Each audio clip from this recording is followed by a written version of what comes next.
welcome back. This is the fourth preview for Battle of the Immortals. This week we're actually going to be looking at some of the content in the game. The gameplay in BOI is actually broken up into several different divisions. There's standard MMO gameplay such as questing, there's dungeons, there's timed events, there's special events, there's daily events, there's weekend events, there's a ton of events in this game. But today we're actually going to be looking at adventures and some of the loot that's associated with them. So the track to level 20 is pretty quick in BOI. Pretty quickly you're going to find yourself at level 20, you're going to be in Atlantis. It's a beautiful city, but most importantly, you're going to have access to an adventure called Knight's Jail. So Knight's Jail is actually a very beginner-friendly dungeon. It's very casual-friendly. You can complete it in 10 to 15 minutes as long as you have a group that isn't full of idiots. And what's really cool about the dungeon is that it actually averages out the level of everybody that's participating. So even if you have a bunch of high-level players with low-level players, it will average out the levels and readjust the difficulty of the dungeon for everybody that's in your group. One thing that's important to note about this dungeon is that if you're below level 30 and you die, it's okay. Before level 30, you can actually instantly resurrect yourself. It's called Perfect Revive. And it doesn't cost you anything. There's no penalty associated with it. So as you go through Knight's Jail, you're going to be killing what's called Tomb Stalkers and rescuing various prisoners throughout 4 quadrants in this dungeon. At each quadrant, you're going to fight a mini-boss, which is pretty easy. It's not too difficult. But after completing all 4 mini-bosses, you'll be fighting Hannibal, which is the boss of the dungeon. Now, what's really cool about this dungeon is that you're going to get stamps of promotion. These are little emblems that you receive from the bosses. And you can actually turn these stamps into gear, weapons, and equipment right outside.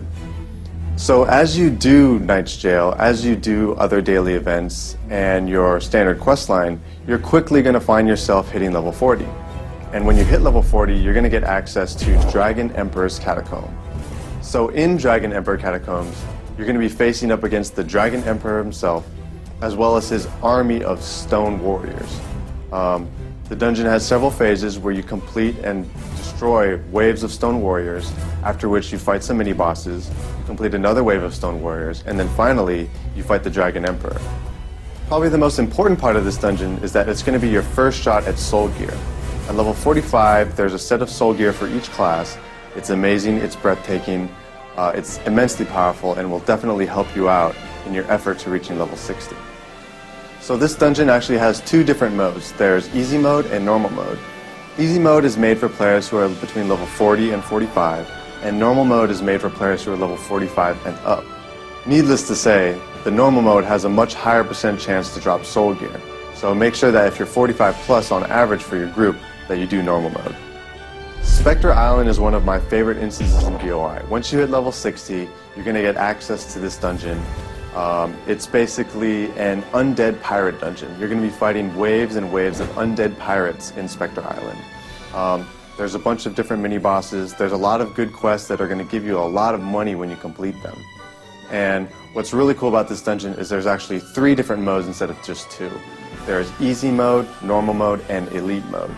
So, just like I mentioned with Dragon Emperor Catacomb, while normal mode has a higher chance of dropping soul gear, elite mode has an even higher % chance to drop soul gear. And on top of that, what's really awesome is once you beat the final boss, you're actually going to get a second shot at him after you reset it. So not only do you get a higher % chance to drop soul gear, but you get 2 shots at the last boss. And now, just like level 45, there's a set of soul gear at 60, looks totally different, is much more powerful, and will help power your character through the levels to come.